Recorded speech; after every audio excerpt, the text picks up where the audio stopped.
Assalamu alaikum wa rahmatullahi wa barakatuh. Bienvenue dans ce tutoriel pour réaliser la pièce suivante. Donc, la pièce numéro 1 à modéliser, donc publiée précédemment dans le groupe. Donc, voici la vue isométrique de la pièce. Et voici la vue de dessus, la vue de face et la vue de gauche, avec les cotations nécessaires. Alors, j'ai précisé les cotes en rouge parce qu'ils sont manquantes dans l'envoi précédent, dans le document publié avant. Donc, on va se mettre d'accord sur une cote de 130 ici, 174 depuis la surface à gauche jusqu'au centre du trou diamètre 20, et puis 15 depuis le centre jusqu'à l'autre extrémité. Ok, donc commençons la modélisation rapidement. Je sélectionne mon plan.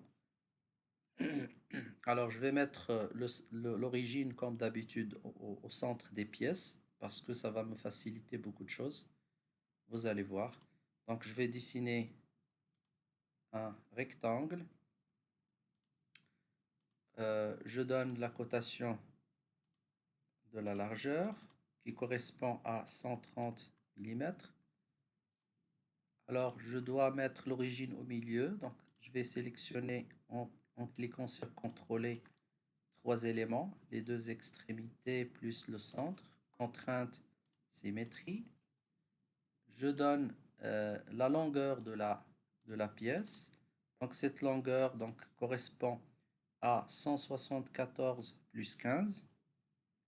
Alors, je vais mettre 174 plus 15 et je laisse Katia faire le calcul à ma place.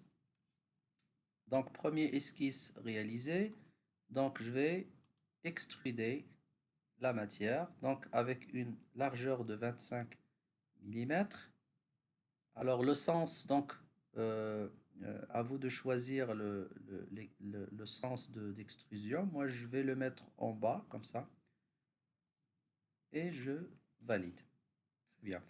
Alors, sur les extrémités de cette partie, donc, il faut mettre des congés d'arête.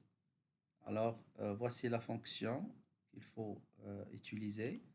Congé sur cette arête et cette arête. Donc, vous pouvez faire plusieurs sélections sans cliquer sur le contrôle, lâche. Donc, je fais la sélection. Je donne le rayon 25 et je valide. Et voilà, j'ai les congés directement. Je vais trouer la pièce de ces côtés-là. Donc, j'ai deux trous. Donc, je peux sélectionner un point, ok, et mettre un point comme ça, lui donner soit des coordonnées, soit sélectionner la surface et le positionner par rapport à X et Y. Okay. Et ensuite, mettre le trou, le centre du trou sur le coïncident avec le point. Moi, je préfère cliquer directement sur la fonction trou. Je sélectionne la surface et je donne le diamètre. Alors, donc, dans cette fenêtre, donc il faut choisir d'abord le type de trou. Donc, ça, c'est un type borne. Donc, moi, je cherche un trou qui passe à travers toute la matière. Donc, je vais cliquer sur suivant, jusqu'au suivant, ou bien jusqu'au dernier, jusqu'au plan, jusqu'au surface. Les quatre ici sont valides dans ce cas-là. Donc, je vais sélectionner une des quatre. Donc, je vais mettre le diamètre qui est un diamètre de 20. Alors, sur le type de trou, donc c'est un trou simple, d'accord? Trou simple parce qu'on a d'autres types comme le conique, le lamé, chanfreiné. Donc, on garde toujours le simple. Taraudage, on n'a pas de taraudage, donc je ne vais pas cocher trou taraudé. Voilà. Donc, j'ai mis uniquement à travers jusqu'au suivant, diamètre, et je valide. Alors, la position du trou, je ne l'ai pas encore précisé. Donc, je clique sur l'arborescence, je double-clique sur l'esquisse. Alors, ça, c'est la position du centre du trou. Donc, là, je peux mettre, par exemple, que ce trou contrôle cette arête, ce congé, mettre une contrainte de concentricité. Et voilà, quand je sors de l'esquisse, vous allez voir que ma pièce va se mettre à jour automatiquement. Il va prendre la couleur rouge et rapidement, donc il revient à la couleur grise normale. Regardez, voilà. Donc, alors, pas besoin de refaire le trou une deuxième fois en faisant toute l'opération, parce que voici les avantages de mettre les origines au centre des pièces. Donc, ce que je vais faire la symétrie, mais cette fois, donc on a appris à le faire sur les Sketcher. Alors, on peut le faire aussi sur Part Design. Voici la fonction symétrie. Ok.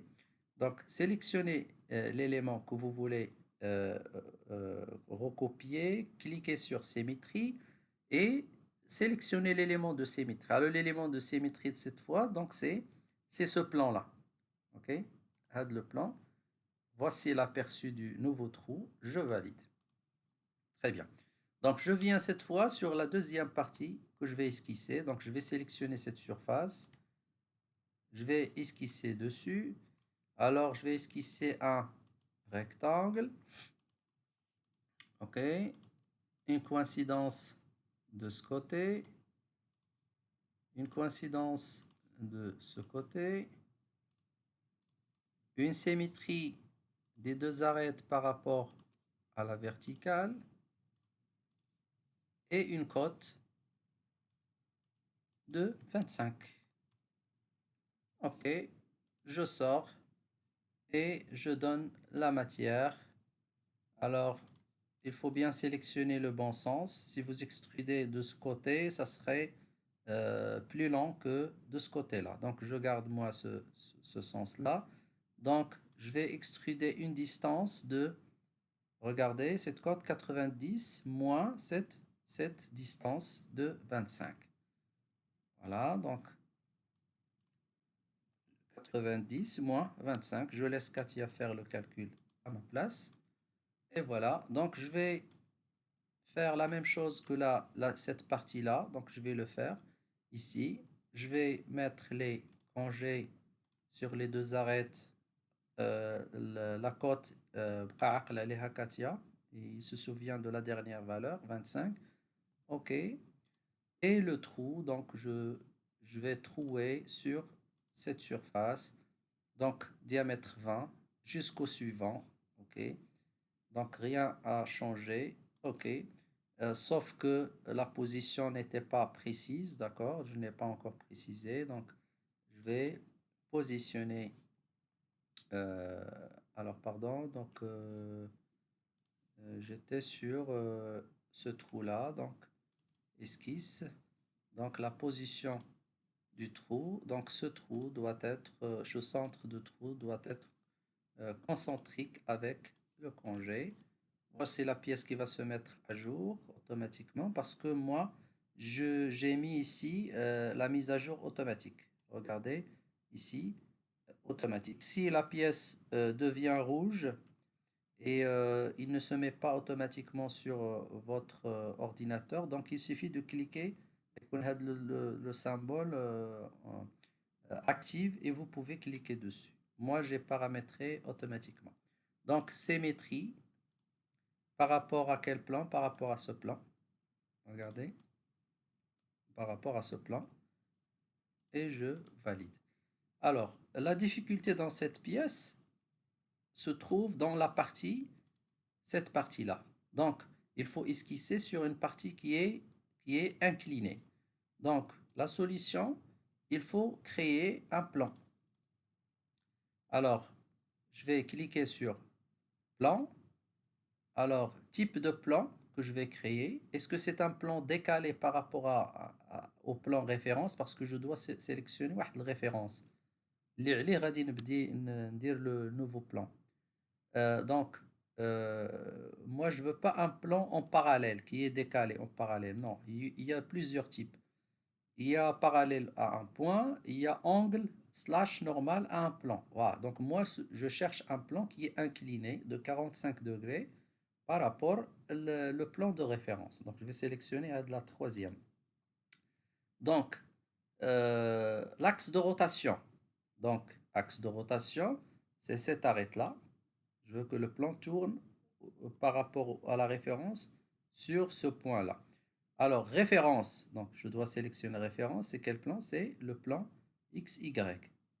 Cliquez dessus. L'angle de rotation, donc nous l'avons ici, 45 degrés d'inclinaison, d'accord, de ce plan par rapport à ce plan.